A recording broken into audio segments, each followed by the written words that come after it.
ሰላም ጸጥታ ማግኛዬ የት ሄዳለሁ አልልም ሲከፋኝ ኪዳነ ምሕረት አንቺ ያለሽልኝ የት ሄዳለሁ አልልም ሲከፋኝ ኪዳነ ምሕረት አንቺ ያለሽልኝ አውቀዋለሁ ደጅሽን የዕረፍት ቦታዬ ጽኑ ሰላም ጸጥታ ማግኛዬን የት ሄዳለሁ አልልም ሲከፋኝ ኪዳነ ምሕረት አንቺ ያለሽልኝ የት ሄዳለሁ አልልም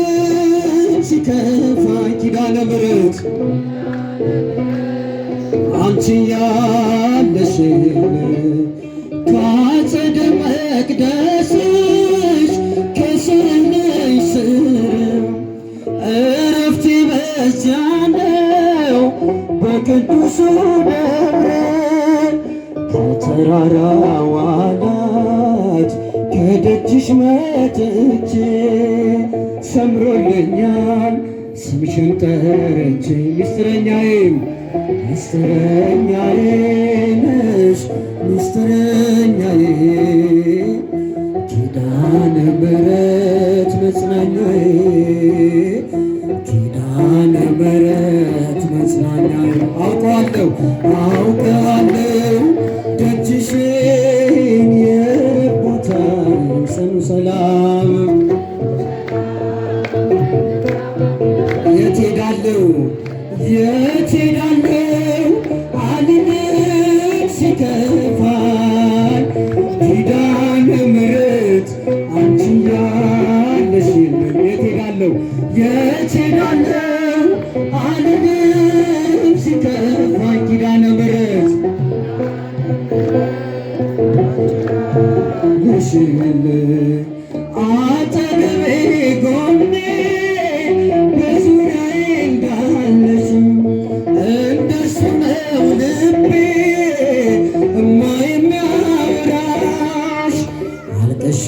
ሲቀለድ ነግሬሽ ውስጤን አትዘገይም ስትሰሪልኝ ቤቴን ምስጢረኛዬ ነሽ ምስጢረኛዬ ኪዳነ ምሕረት መጽናኛዬ ኪዳነ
ቃሉን የተናገረው ልዑል አምላካችን ራሱ የቃሉ ባለቤት ኢየሱስ ክርስቶስ ነው።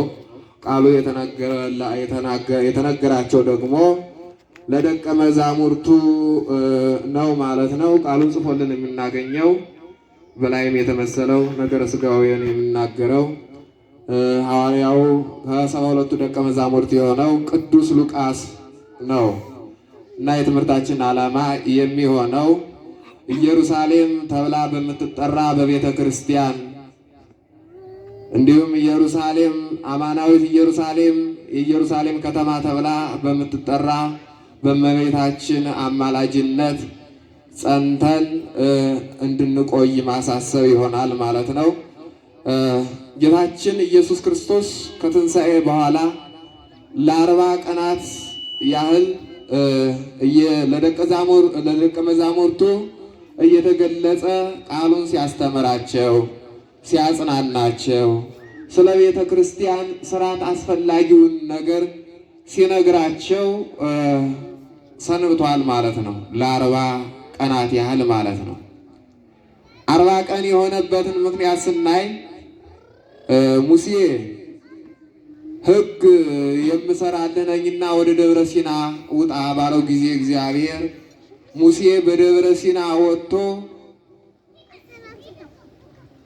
ኢያሱን አስከትሎ ኢያሱን ከእግረ ደብረ ትቶ ወደ ደብረ ሲና ወጥቶ ከእግዚአብሔር ጋር ሲነጋገር ለ40 ቀናት ያህል ቆይቷል። 34 ቀናት 570 ቃላትን ሲነጋገረው ቆይቶ 6 ቀናትን ደግሞ ያንን የነገረውን ቃል በልቦናው ሲያጸናለት ሰንብቷል ማለት ነው። 40 ቀን ከሞላ በኋላ ጽላት 10ቱ ቃላት የተጻፉባቸው 2 ጽላት ሰጥቶት ከኢየሩሳሌም ተመልሷል ወደ ሕዝቡ። በዚሁ ምሳሌ እግዚአብሔር አምላክ 40 ቀናትን ያህል ለደቀ መዛሙርቱ እየተገለጸ ሲያጽናናቸው ከቆየ በኋላ ከዛ በኋላ አውጾሙ አፋ እስከ ቢታንያ ድረስ አወጣቸው። አንሰ አዲሁ ወባረኮሙ እጆቹን አንስቶ ባረካቸው። ወይቤሎሙ አንትሙ ሰማዕትየ እንዲህም አላቸው፣ እናንተ ምስክሮቼ ናችሁ። አነ እፌኑ ተስፋሁ ለአቡየ እኔ የአባቴን ተስፋ መንፈስ ቅዱስን እልክላችኋለሁ። አንትሙሰ ንበሩ ሀገረ ኢየሩሳሌም እስከትለብሱ ኃይለ እማርያም እናንተ ግን ከአርያም ኃይልን እስከምትለብሱ ድረስ በኢየሩሳሌም ከተማ ቆዩ አላቸው። ይህንን ከተናገራቸው በኋላ ወደ ሰማይ እነርሱ እያዩት እርሱ ወደ ሰማይ ከፍ ከፍ አለ፣ እየራቃቸው ሄደ። ከዛም ተሰወራቸው። የርቀት አይደለም የርቀት አውሮፕላን ልክ ከምድር ተነስቶ ወደ ሰማይ ከፍ ከፍ እያለ በሄደ ቁጥር መጠኑ እንደሚቀንስ በዛ ምሳሌ ክርስቶስም ወደ ሰማይ ሲያርግ ደቀ መዛሙርቱ እያዩት ከዓይናቸው ተሰወረ። እነርሱም ማየታቸውን አላቋረጡም ነበረ። ወደ ሰማይ እያዩ እየተመለከቱ ሳሉ 2 ነጫጭ ልብስ የለበሱ ሰዎች ከመካከላቸው ቆሙ። እንዲህም አሏቸው፣ እናንተ የገሊላ ሰዎች ማንን ትፈልጋላችሁ? የናዝሬቱ ኢየሱስን ነውን? እርሱ እንደዚህ ሲያርግ እንዳያችሁት ዳግመኛ ተመልሶ ይመጣል አሏቸው። እንግዲህ ክርስቶስ እንደዚህ ነው ያረገው። አሁን የምንመለከተው ነገር ምን አድርጎ ምን ፈጽሞ አረገ ብለን ስንመለከት አንደኛ ኃጢአትን አንጽቶ አረገ። አስተሐፈረ ኃጢአተ በዲበ ምድር ወሰዓረ መርገበ በዲበ መስቀል ወአብጠለ ሞተ በውስጠ ሲኦል ወነሰተ ሙስና በውስተ መቃብር። ኃጢአትን በምድር ላይ አሳፈረ፣ መርገምንም በዕፀ መስቀል ላይ ተሰቅሎ ሻረው። ወአብጠለ ሞተ በውስተ ሲኦል፣ በሲኦልም ሞትን አጠፋ። ወነሰተ ሙስና በውስተ መቃብር፣ በመቃብርም ፈርሶ በስብሶ መቅረትን አስቀረ ይላል ቅዱስ አትናቴዎስ። ስለዚህ ክርስቶስ ያረገው በእናታችን በሔዋን በአባታችን በአዳም ምክንያት ወደ ዓለም ገብቶ የነበረው ሞት፣ ወደ ዓለም ገብቶ የነበረውን ኃጢአት አንጽቶልና ያረገው። ቅዱስ ጳውሎስ ወደ ሮሜ ሰዎች በላከው መልእክቱ አንደኛ ሮሜ ምዕራፍ 15 ቁጥር 21 ላይ ሞት በሰው በኩል ስለመጣ ትንሣኤ ሙታን በሰው በኩል ይሆናል ይላል። ዳግመኛም አሁንም ሐዋርያው ቅዱስ ጳውሎስ ወደ ዕብራውያን በላከው መልእክቱ ምዕራፍ 1 ቁጥር 3 እርሱም እስኪ ይህም ቃል በሉት አብራችሁ፣ እሱም የክብሩ መንጸባረቅና የባህሪው ምሳሌ ሆኖ ሁሉን በስልጣኑ ቃል እየደገፈ ኃጢአታችን በራሱ ካነጻ በኋላ በሰማያት በግርማው ቀኝ ተቀመጠ ይላል ሐዋርያው ቅዱስ ጳውሎስ። ይህንን ቃል ቅዱስ ዳዊትም ወልዴ ንበር በየማኔ ብሎ ገልጾታል። እንግዲህ ጠዋት የነበራችሁ ሰዎች እንደሰማችሁት ለእግዚአብሔር ቀኝ ግራ፣ ፊት ኋላ፣ ጀርባ ፊት የለውም። በቀኙ ተቀመጠ ስንል በለበሰው ሥጋ ነው። ሁለተኛ ክርስቶስ ምን አድርጎ አረገ ካልን ምርኮን ማርኮ ስጦታ ሰጥቶ ነው ያረገው። ምን ይላል ቅዱስ ዳዊት? አረገ ውስተ አርያም ወሀብከ ጸጋከ ለእጓለ እመሕያው፣ ወደ ሰማያት አረግ ለሰው ልጆችም ጸጋህን ሰጠ ብሎ እንደተናገረው ማለት ነው። እንግዲህ ክርስቶስ በዲያብሎስ በእግረ አጋንንት ተጠቅጥቆ በመንጸፈ ደይን ወርቆ በዲያብሎስ አሽከላ ተይዞ የነበረ አዳምን የአዳምን ዘር በሙሉ ከዲያብሎስ ማርኮ ነፃ አውጥቶ ብቻ አይደለም በነፃነት የሚኖርበትን መመሪያ ሰጥቶ ነው ወደ ሰማይ ያረገው። ክርስቶስ በዚህ ምድር ሲመላለስ በዚህ ምድር ሲኖር ብዙ ስጦታዎችን ሰጥቶናል። ሲያርግም ስጦታዎችን ሰጥቶን ነው። ከምርኮ ከዲያብሎስ ምርኮ አላቆ ነው ክርስቶስ እኛን ከዲያብሎስ ምርኮ ካላቀቀ በኋላ ነው ክርስቶስ ያረገው ማለት ነው። ብዙ ስጦታዎችን ሰጥቶናል። ድንግል ማርያም ስጦታችን ናት። ከመስቀሉ ስር የተሰጠ ነው። ለቅዱስ ዮሐንስ እነኋት እናትህ ተብላ የተሰጠ ነው። እናታችን ቅድስት ድንግል ማርያም ልዩ ስጦታችን ናት። ክርስቶስ በዚህ ምድር ሲኖር አንዴ ርዕሶ እንዳለ ራሱን ድሃ አድርጎ ነው የኖረው።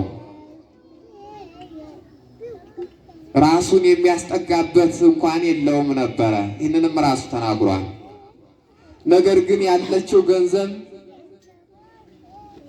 የድንግልና ጡቶቿን እየጠባ ሲሰደድ አብራው ታቅፈው በጀርባዋ ተሸክመው የተሰደደች ከመስቀሉ ስር ሲሰቀል እያለቀሰች የነበረችውን ድንግል ማርያምን ነው ስጦታ አድርጎ በቅዱስ ዮሐንስ አማካኝነት እናኋት እናትህ ብሎ የሰጠን። እርሱንም እነሆ ልጅሽ ብሎ ቅዱሳንን ደግሞ በእመቤታችን በኩል ሰጥቶናል ልዑል አምላካችን። ስለዚህ እነዚህ ስጦታዎች አሉን፣ እነዚህ ውድ ስጦታዎች አሉን። በእነዚህ ስጦታዎች ልንጠቀም ይገባል ማለት ነው። ለዚህ ነው ቅዱስ ዳዊት አረገ ውስተ አርያም ወሀብከ ጸጋ ከለጓለ እመሕያው ወደ ሰማይ አረግ ለሰው ልጅም ስጦታን ሰጠ ያለው። ሌላው እግዚአብሔር አምላክ ሲያርግ ቃል ኪዳን ገብቶ መመሪያ ሰጥቶ ነው ያረገው። እንግዲህ ቃል ኪዳን ማለት ብሉይ ኪዳንንና ሐዲስ ኪዳንን፣ ኃጥአንንና ጻድቃንን፣ ምድርና ሰማይን የሚገናኙበት እግዚአብሔር አምላክ ያገናኘበት ድልድይ ነው። ስለዚህ ሐዋርያት አርጋለሁ ሲላቸው ሆደ ባሻ ሆኑ። ያ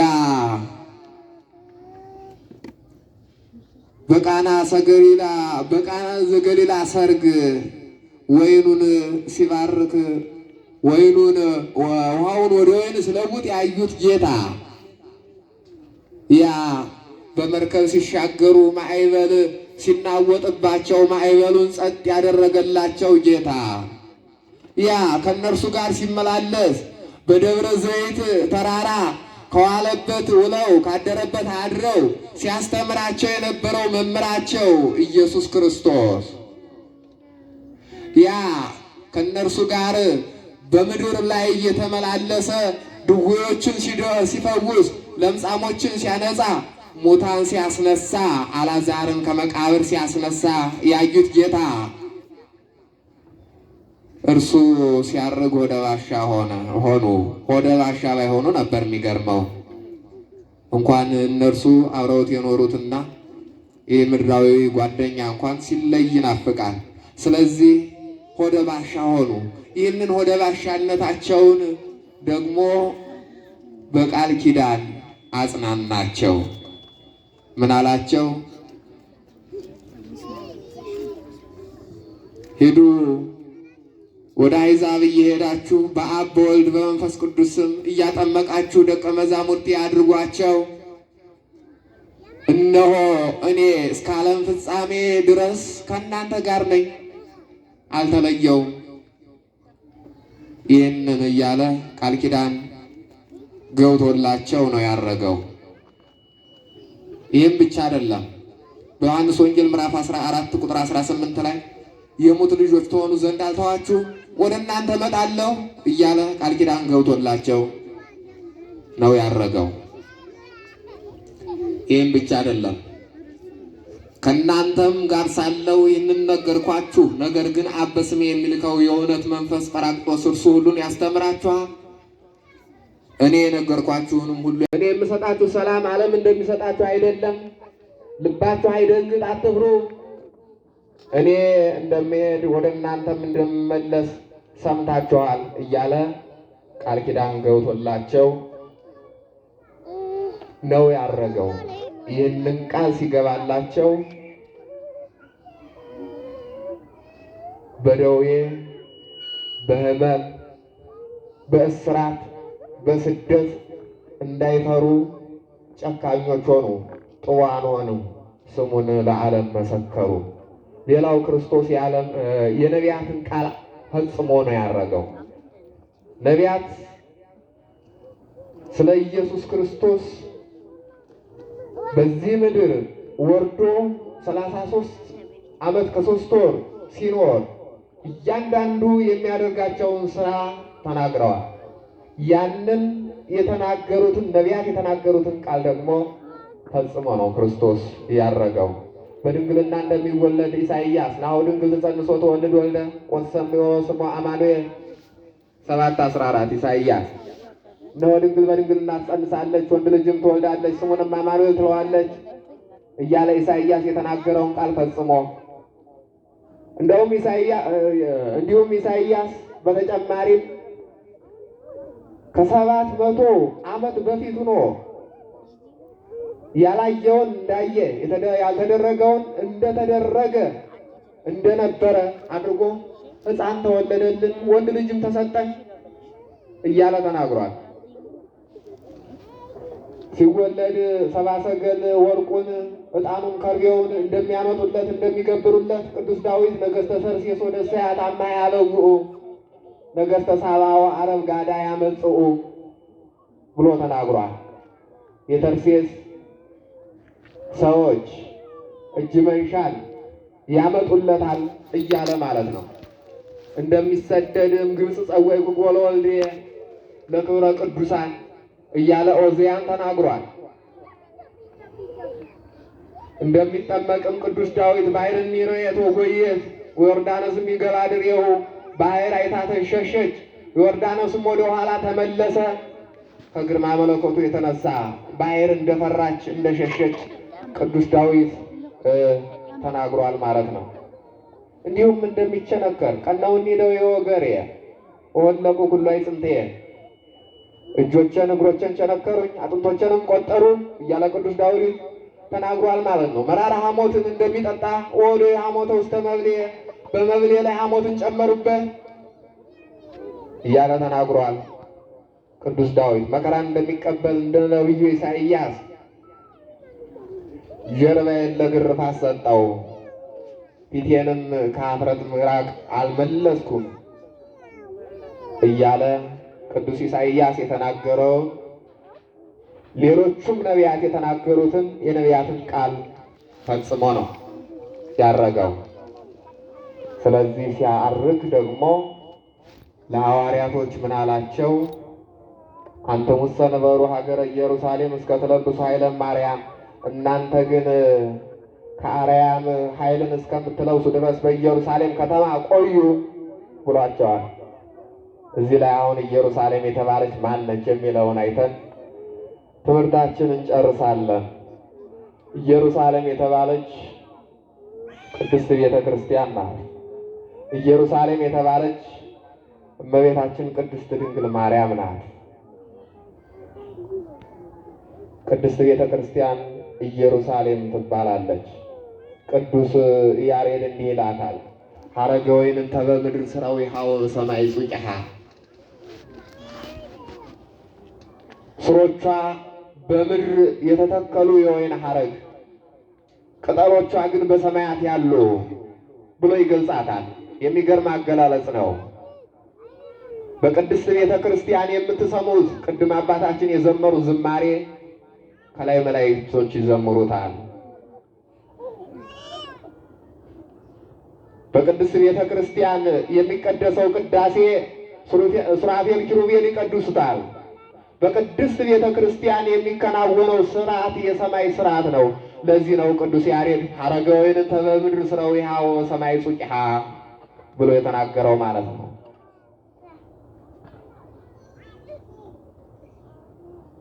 ቅዱስ ዳዊትም ወእስተ መላእክቲሁ በሉ ጓለ እማሕያው ይላል። የሰው ልጆች የመላእክትን እንጀራ በሉ ማለት የመላእክት እንጀራ ምንድን ነው ከተባለ ምስጋና ነው። የመላእክት እንጀራ ምንድን ነው ከተባለ ቅዱስ ቅዱስ ቅዱስ እግዚአብሔር ጸባዖት ፍጹም ምሉ ሰማያተ ወምድረ ቅድሳተ ይህ ነው።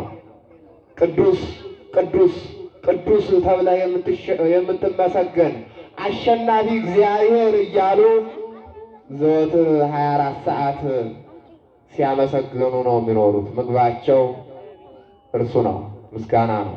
ስለዚህ ይሄ የመላእክት ምግብ ወእስተ መላእክቲሁ በሉ ጓለ እማሕያው ያለው ቅዱስ ዳዊት ዛሬ ሊቃውንቱ በቅድስት ቤተ ክርስቲያን የሚዘምሩት ዝማሬ ነው።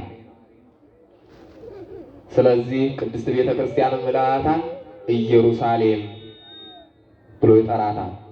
በዚች ኢየሩሳሌም ቆዩ፣ ከዚች ቤተ ክርስቲያን አትውጡ ማለት ነው። ከዚች ርትዕት ከሆነችው ቀጥተኛ ከሆነችው የሰማይ ስርዓት ከምታከናውነው ከቅድስት ቤተ ክርስቲያን ሳትወጡ ቆዩ። በዚች ከቆያችሁ መንፈስ ቅዱስን ትቀበላላችሁ። ከዛ ውጭ ግን መንፈስ ቅዱስ የለም። መንፈስ ቅዱስ ያለው በዚች ቤተ ክርስቲያን ብቻ ነው። ሌላኛው ኢየሩሳሌም የተባለች ድንግል ማርያም ናት። ቅድስት ድንግል ማርያም ናት። ምን ይላል ቅዱስ ኤፍሬም? አንቲ ተአቢ እምብዙኃት አንስት ለነሳ ጸጋ ወክብረ ኦ ማርያም ወላዲተ አምላክ ሀገር መንፈሳዊት። ልዑል እግዚአብሔር የከተመብሽ ረቂቅ ከተማ አማናዊት ኢየሩሳሌም እመቤታችን ሆይ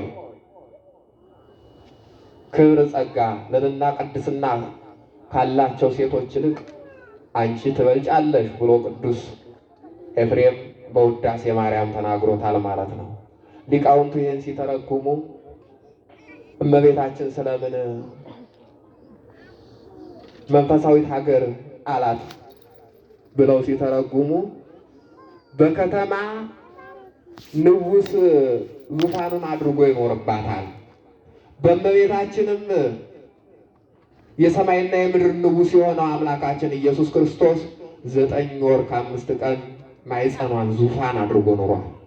ስለዚህ እመቤታችንን መንፈሳዊት ሀገር ይላታል፣ ረቂቅ ከተማ ይላታል ማለት ነው። ሌላኛው ከተማ ንጉሥን ከነሰራዊቱ ጳጳስን ከነመሬቱ አንድ አድርጋ ትይዛለች ከተማ። በዚች በአማናዊት ከተማ በድንግል ማርያም ደግሞ ሰማይን ከነ ግሱ ምድርን ከነ ልብሱ የያዘውን አምላክ 9 ወር ከ5 ቀን በማኅፀኗ ተወስኗል። ሶስተኛ በከተማ ሁሉ ነገር ይገኛል። አሁን ዛሬ በአዲስ አበባ ሁሉን ነገር ታገኛላችሁ አይደል? እዚህ አካባቢ ቢጠፋ እንኳን መርካቶ ብትሄዱ የምታጡት ነገር የለማ። ስለዚህ እመቤታችንንም የጠየቀ እመቤታችንን የለመነ የሚያጣው ነገር የለም ብለው ተርጉመውታል። አራተኛ ስለምን መንፈሳዊት ሀገር አላት ቢሉ እመቤታችን መንፈሳዊት ሀገር የተባለችበት ከተማ የንጉሥ መናገሻ ስለሆነች የተገፋ የተከፋ የቸገረው ደጅ ይጸንባታል። ከንጉሥ ዘንድ ሄዶ አቤት ይልባታል። እመቤታችንም የሰማይና የምድር ንጉሥ እናት የክርስቶስ እናት በመሆኗ ያዘነ የተከዘ አማልጅን ከልጅሽ ከወዳጅሽ አስታርቂን እያለ ደጅ ይጸናበታል ብለው ሊቃውንቱ አመስጥረውታል፣ ቅዱስ ኤፍሬም የተናገረው። ስለዚህ በዚች በአማናዊት ከተማ በእመቤታችን በቅድስት ድንግል ማርያም አማላጅነት ጸንቶ መቆየት መንፈስ ቅዱስን ያሰጣል። ለዚህም ነው እመቤታችን ቅድስት ድንግል ማርያም በሉቃስ ወንጌል ምዕራፍ 1 ላይ ወተንሥአት ማርያም ፍጡነ በውእቱ መዋዕል ወወጻት ሀገረ ደወላይነ ከርም። በዛም ወራት ማርያም ፈጥና ተነሳች፣ ወደ ይሁዳ ከተማም ደረሰች። በዛም ደርሳ ኤልሳቤጥን ሰላም አለቻት። ኤልሳቤጥም እመቤታችን ሰላምታ በሰጠቻት ጊዜ ጽንሱ በማኅፀኗ ዘለለ። ከዛ በኋላ በኤልሳቤጥ ላይ መንፈስ ቅዱስ ሞላባት። እንዲህም አለች፣ ወምንትኑ አነ እሙለ እግዚእ ከመ ትምጽእ ኀቤ። የጌታዬ እናቱ እመቤቴ ሆይ ወደ እኔ ትመጭ ዘንድ እኔ ምንድን ነኝ ብላ እመቤታችን ክብር ልዕልና ቅድስና መስክራለች። ብሩክት አንቲ እምአንስቶ ወቡሩክ ፍሬ ከርሥኪ፣ አንቺ ከሴቶች ተለይተሽ የተባረክሽ ነሽ፣ የማኅፀንሽም ፍሬ የተባረከ ነው። ወምንትኑ አነ ከመ ትምጽእ ኀቤ፣ ወደ እኔ ትመጭ ዘንድ እኔ ምንድን ነኝ ብላ ለድንግል ማርያም ምስጋና አቅርባለች። መንፈስ ቅዱስን ሞልቶባት ማለት ነው።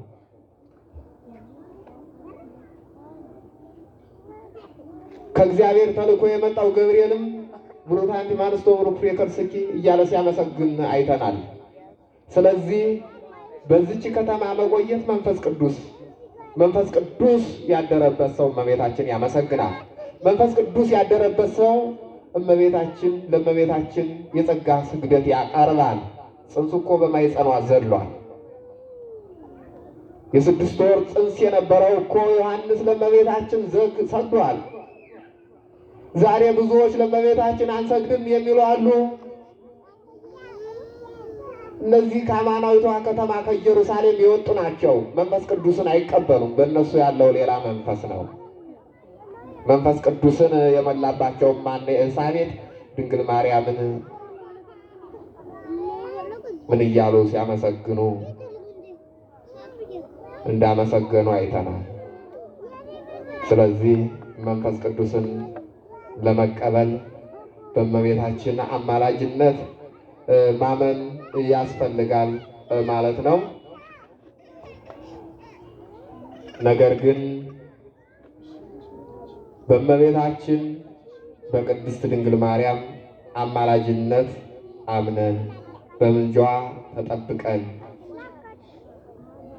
የክብሩ ወራሾች የስሙ ቀዳሾች እንድንሆን የአምላካችን የመድኃኒታችን የኢየሱስ ክርስቶስ መልካም ፈቃዱ ይሆንልን።